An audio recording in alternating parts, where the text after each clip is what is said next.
This is Minecraft Hardcore. Stop! This is Kale from the future. I can't tell you exactly what happens, but I ruined the perfect start in Hardcore.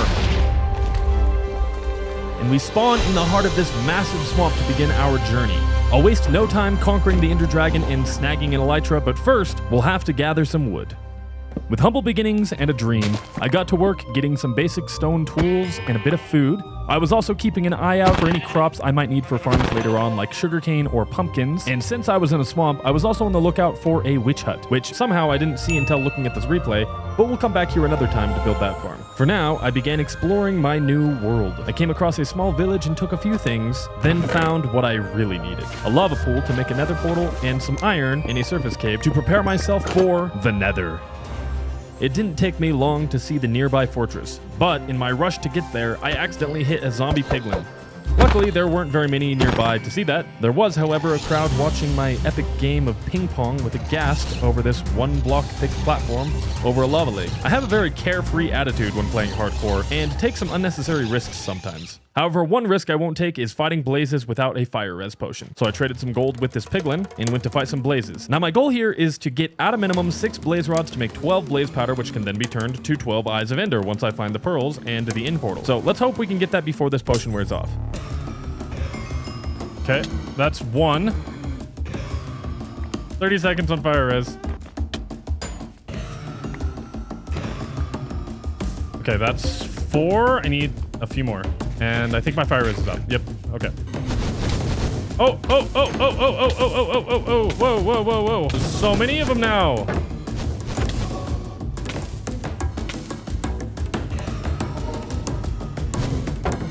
Okay, I need to leave.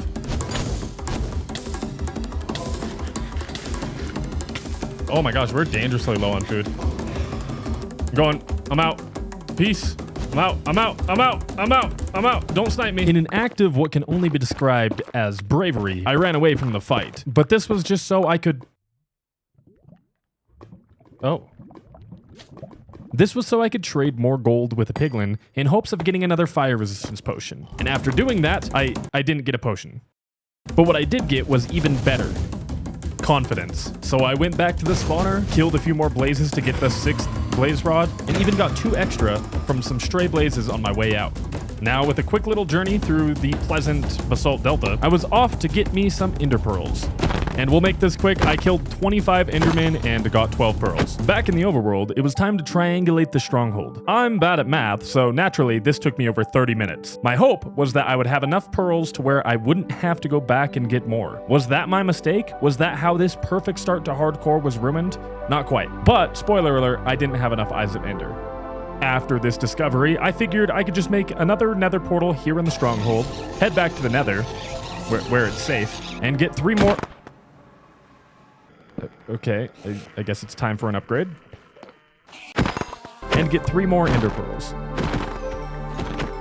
I also got some glowstone to double the amount of arrows I had by making spectral arrows, and now I was ready for the dragon fight. Actually, I'm out of food. Let me just get some bone blocks, grow some more food. I also realized I didn't have enough wool to make beds for the dragon fight.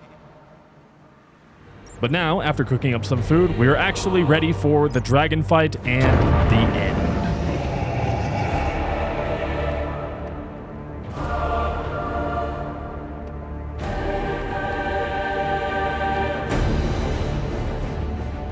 This was a pretty straightforward Ender Dragon fight. I ran to the center to prep the area for beds, then used a bow and arrow to take out all the towers.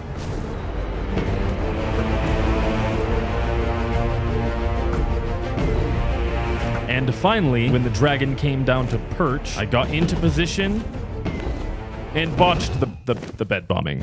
I messed up. So I had to resort to hitting it with my axe, shooting it with my bow.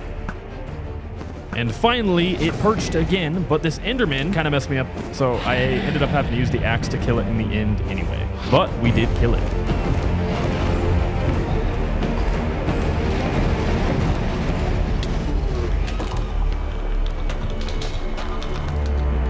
And now it was time to get ourselves an Elytra.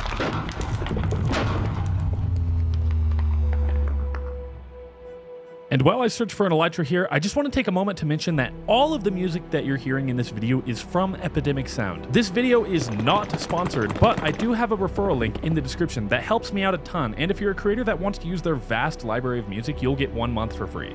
Anyway, I searched for some amount of time looking for an End City, and kind of just got my feels. It felt super eerie, yet calming, walking around in the vast nothingness. So I thought more about what the perfect start in hardcore meant. I think there are so many videos out there that set these unrealistic expectations of what you need to accomplish to have a perfect start, whether that be the actual amount of time the creator took to achieve that start, or if they have a really fast playstyle. Even I'm guilty of this somewhat in my last hardcore world, where I basically started out by speedrunning the game. Then I died to retire that world on purpose, but that's a different story. I think I did this because I was in too much of a rush, not realizing that a lot of what makes long-term worlds appealing is the journey to get there. But to simply put it, I think the perfect start to any Minecraft world is the one that gets you motivated to keep playing in the world for a long time.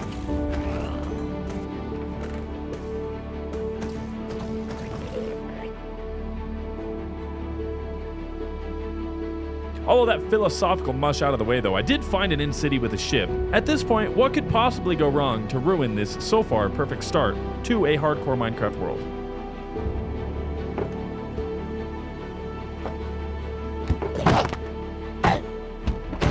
I guess we'll find out.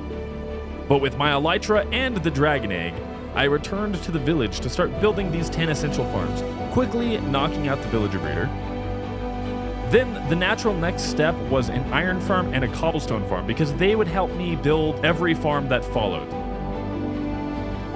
And then the next 2 farms as well, I would make a tree farm and a mob farm. But this would prove to be a challenge because of one simple and easy to farm resource that I had almost no access to, since this was a large biomes world: bamboo. I had to travel thousands of blocks, stopping because I kept running out of rockets, until I finally got myself a few pieces of bamboo and my inventory was full. So I left without the bamboo to take. No, of course. I dropped some junk to take the bamboo with me. I may be stupid, but I'm not that stupid. I got back to the village, planted the bamboo, and got to work on the mob farm, which this farm is pretty crucial. And not only that, it's pretty safe and easy to build if you have an elytra. Like, just watch this clip from my Twitch stream. 1, 2, 3, 4, 5, 6, 7, 8 more. Ow! Wait, what?